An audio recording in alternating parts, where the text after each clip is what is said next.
this is Perry the Trojan, and today we're going to be starting a new campaign on the channel. We're going to be playing the Macedonian Wars for Rome to Total War with the overhaul mod Divide et Impera.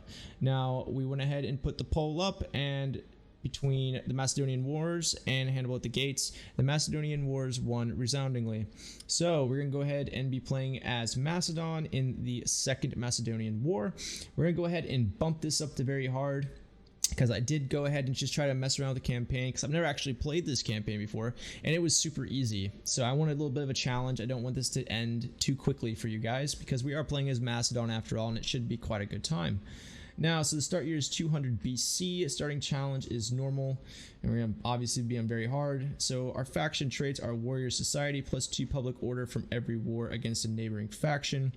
Commercial contract leasers, +10% wealth from industrial buildings, and we have a -1 Hellenic rivalry, major diplomatic penalty with all Hellenic factions. Imagine that. This is going to be total war. We're going to be at war with everyone. All right, let's go ahead and look at our victory conditions. We have to control 55 settlements either by direct ownership or through client states and military allies. Completely control the following 5 provinces either by direct ownership or through client states, military allies, etc. So Attica, don't know that one, and not Latin. Ionia, Mysia, and Crete. Maintain 120 units. Maybe it's I can't even guess it. Maintain 120 units in total and maintain 60 naval units. All right, so I'm gonna go ahead and get this started. I'm gonna see you guys on the campaign map and give you guys the first initial overview of the entire situation. Hello everyone. All right, so we're here on the campaign map. So we have King Philip V of Macedon himself over here in the historical capital of Macedon, Pella. Okay, so let's go ahead and just do a quick overview here. So we got Thessaly, obviously, that's historically accurate. We have an army in Larissa. We're at war with the Aetolian League, which is historically accurate. The Aetolians and Pergamon and Rhodes and the Egyptians all kind of went to war against King Philip for his expansion in Asia Minor. And then they came and sought the aid of the Roman Senate, hopefully trying to get them to intervene against King Philip's tyranny. Yeah, you know, can tell, you know, I'm really just laying that on thick there, his quote-unquote tyranny. Okay, so I believe the first Roman council that ended up coming after, you know, the Roman Senate, certain members of the Roman Senate bribed their counterparts to vote in favor of a war in Greece and Macedon. I believe the first council was Galba. He didn't really get much of anything done. He ended up, you know, suffering some setbacks and defeats from King Philip. And then there was a slight term in there where a different council came and replaced him, and then it was Titus Flaminius, who I believe is going to be our archetypical rival here in this campaign. And he was actually a Hellenite. He was actually very fond of Greek poetry, art, oratory, you know, written works, and also was a really, really big admirer of Alexander the Great. So he actually got a lot of flack for that, a lot of hate from that from his Roman peers in the Senate, which I found was very interesting. He had a lot of respect for the Hellenic world, but he ended up conquering the Hellenic world. All right, so I think what we should do is we should go ahead and take the war to the Aetolian League, build up this army under Archelaus. Archie. I'm just gonna call him Archie. No, I'm gonna call him Archelaus. Okay, we're gonna march down here to Lamia. We're just gonna take all this by storm. Really just, you know, take out the Aetolian League. Now we don't have to worry about them anymore. And then come down here and deal with Athens itself. Over here in Asia Minor, we got, yeah, just one town, Milotus. All right, very well. And then we also have, I believe, yeah, we have all these islands right here. So let's go ahead and look at diplomacy, see what's going on. So we have one defensive ally. We have the Seleucid Empire. Yep. We have Epirus and Crete as military allies. That's okay. I believe, yeah, there's one more city-state on Crete that we have to try to get a military ally with, or get a subject state, or conquer them in order to complete this province for our victory conditions. But we're at war with the Aetolian League, Rhodos, Athens, the Roman Republic, and Kingdom of Pergamon, and we also have the Achaean League as subject states. So I believe that's Argos, Corinth, Antonia. I guess you have Thebes. That's surprising considering, the animosity between Macedon and Thebes, and Alexander the Great, completely destroyed and razed the ancient city of Thebes. All right, very well. All right, I'll go ahead and see you guys on the next major update since this is a narrative campaign. Okay, so I'm just going to do, the major updates, battles. I'm going to cancel out the end turns, loading screens, all that. I'm trying to make these videos as short as possible. All right, guys, update. We went ahead and took Lamia. We really got to start pushing our enemies where we can due to the fact that we are now at war with all of these people. All of them. It's complete and utter total war. No pun intended. Okay, we're at war with so many people. We really got to get this figured out. But our biggest issue is we have this army down here, and they're cut off down here in the deep part of Asia Minor. We're going to have to cut them out. We are dealing with some food issues. I'm going ahead and got a lot of buildings being built to face that. But what we need is an army here in Perinthos. Council of Nobles, what is your name? Aristobulus. I'm going to raise you here. We need to start building an army, and we're going to have to start waging war on Byzantium. We got to take them out as soon as possible.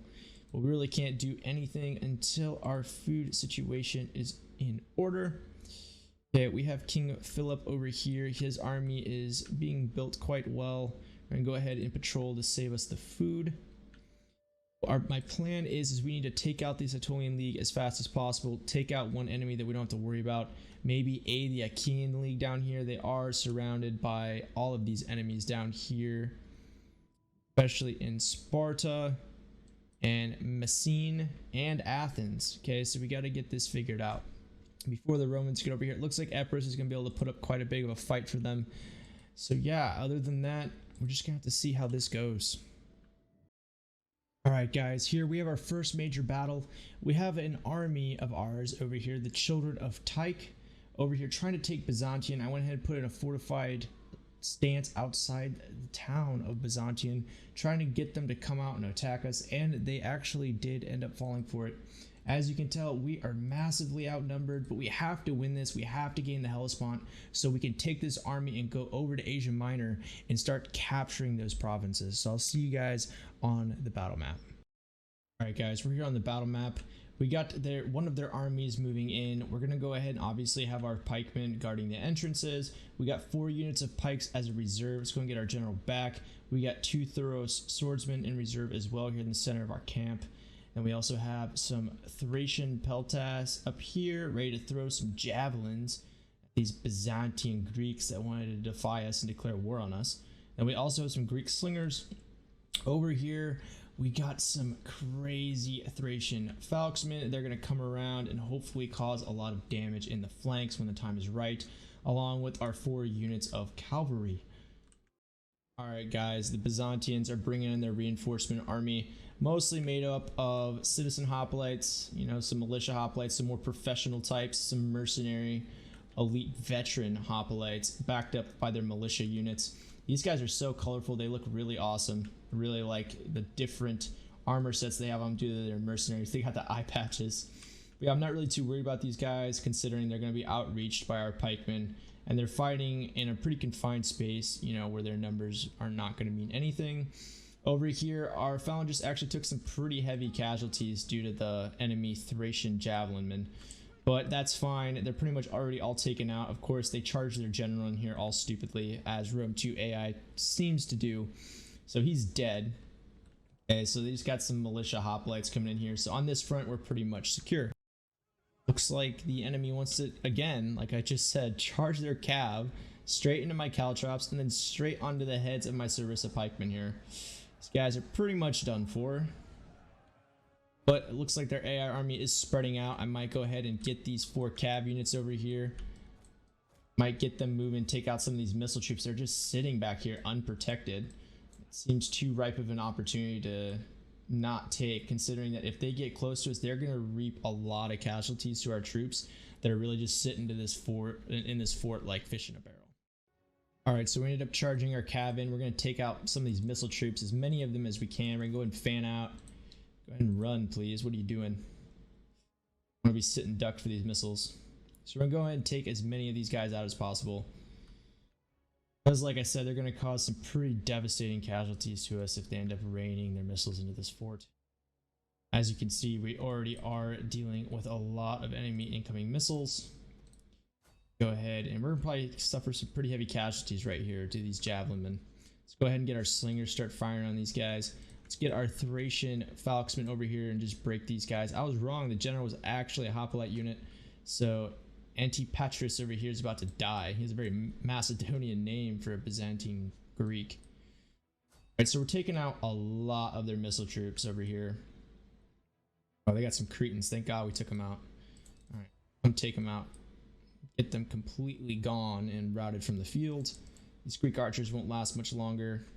But yeah, they got quite a few missile troops still here. And they're, as you can see, causing some pretty good casualties. But we have to take this in order to take Byzantium. We have to get that Hellespont secured so we can cross our troops. Alright, they're breaking. Trying to send some hoplites to stop us. Let's go ahead and get our cav out. Alright guys, here comes the Thracians. We're going to come and rout this small Byzantine force that attacked us on this other side. We should be able to cause some pretty good casualties with these falxmen. Guys usually perform pretty well against hoplite units. Yeah, they're dropping them. Alright, let's go ahead and take this general out. And then right now, we're taking quite a bit of casualties from these enemy missiles. Our general's starting to get shot up. So what I'm going to do is I'm going to go ahead and tear down this barricade. Try to get this done. Took out a lot of the enemy missile troops. We are still suffering a little bit of casualties, but we routed about 6 units over here. So that's good. Okay, we're going to go ahead and tear down this barricade. And we're going to start getting these units to come out and start surrounding these troops. Right here we are holding, but we are suffering quite a bit of casualties. Yeah, see, look, 163 out of 256 left. That's that's quite a bit from enemy missiles, and they're still raining in here. Okay, so we got our slingers. These slingers always want to hop in here. Let's go ahead and start firing on these Greek archers.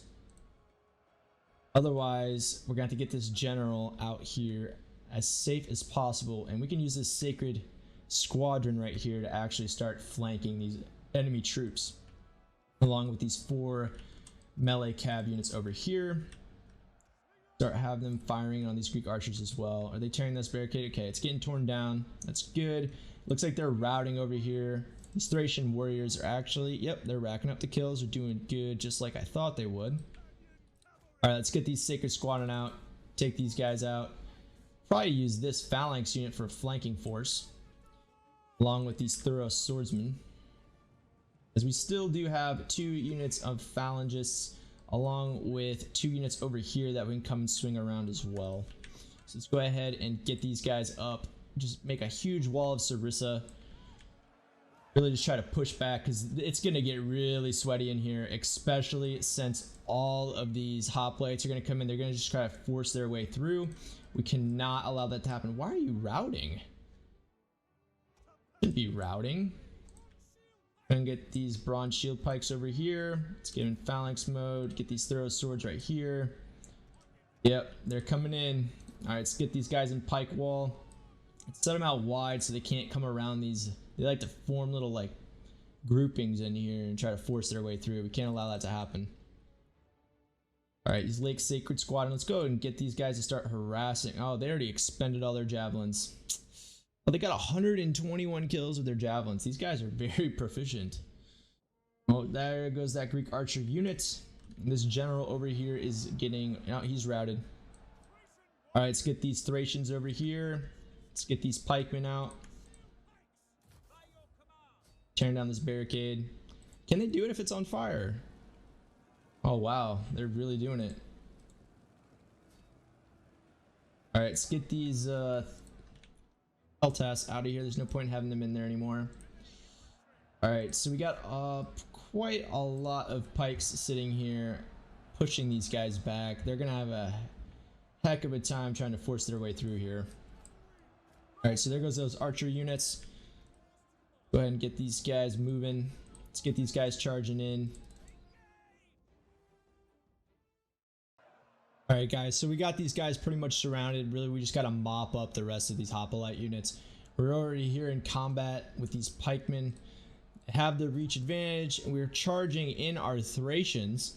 Our Thracians should be able to break this hoplite wall, causing devastation. Ooh, he said you thought.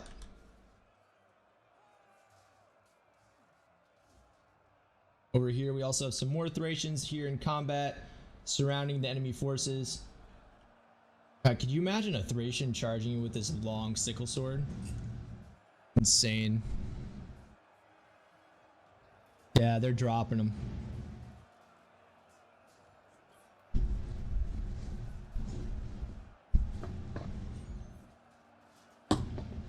All right. Over here, our cavalry units are routing their forces, bringing in this other Greek citizen cav. Let's really head and just start mopping up these enemy forces here. Yeah, they're routing. Yeah, these Thracian warriors are getting some good kills. Really gonna have to bring these guys, or try to get some of these and face the Romans with them, because I know that these Falxmen actually perform pretty well against the Roman units. Okay, we don't really have any opportunities to charge our cav in. They're mass routing though. They have had enough already. Go ahead and start pushing our pikemen forward.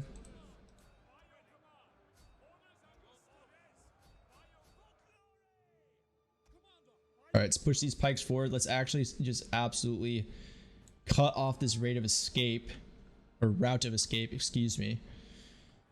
And that way the garrison's super small, so we can just go ahead and take Byzantium right after this. There's not going to be anybody left to defend the city. And bring in these citizen cap. Oh, we are losing phalangists. We took some heavy casualties in this fight. All right, start getting some flanking charges on these hoplites here. Give them a rally. Start moving them in here actually. Actually disengage pike wall. Charge in there in their flanks. Draw swords. Get them out of there. Alright, get these Thracians out of here. Got quite a bit of cav units. Let's start charging these hoplites. We can just surround them and charge them on whatever flank they're weakest. Charge them head on. Charge them in the flank. Take them in the flank when they're chasing them. Yeah, it's devastating. These late sacred squadrons start out with 200 men in a cav unit. It's absolutely insane. So many. And they look awesome.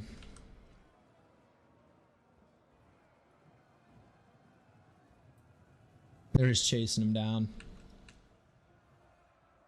The general's still holding strong though.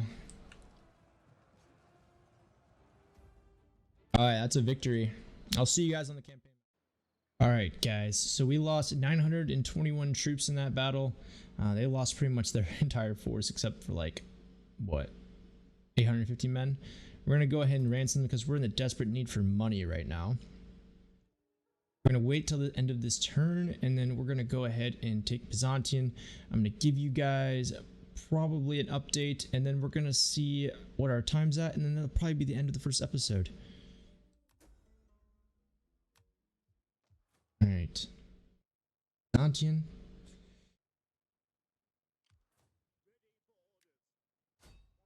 Back. Just gonna auto-resolve, obviously. With aggressive stance. And there goes Byzantium. Dead. This is what happens when you declare war on Macedon, Byzantium. Death. We're gonna go and occupy. Faction destroyed, Byzantium. Awesome.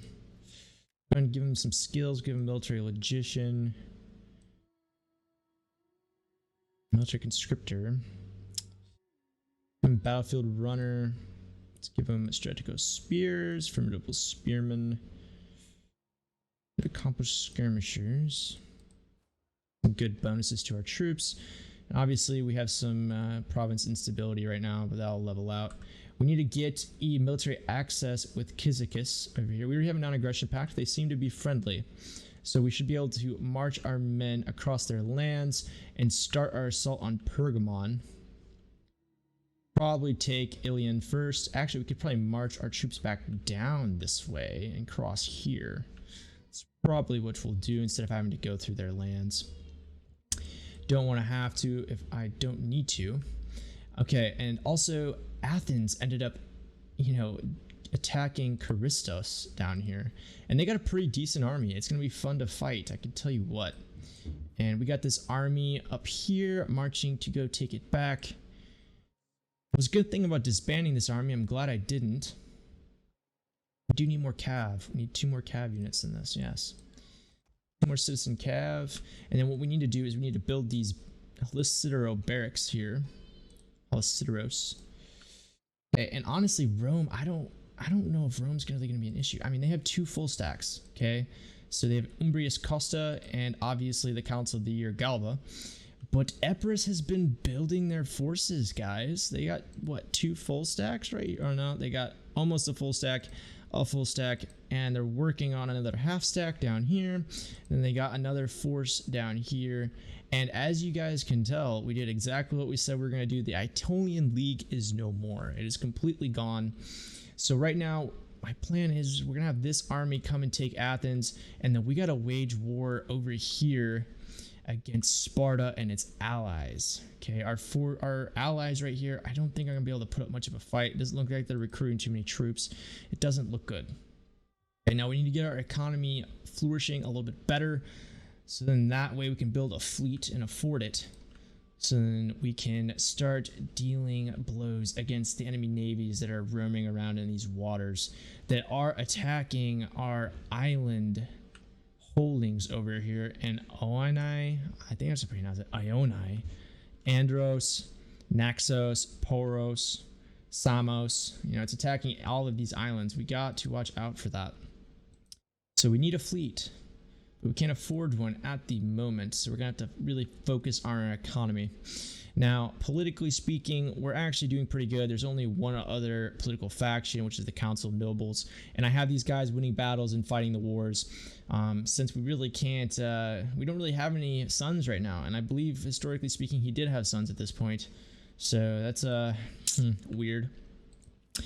But hey, it doesn't matter. It's still a good campaign. All right, guys, I'll go ahead and possibly see you guys in the next episode. I hope you guys enjoyed.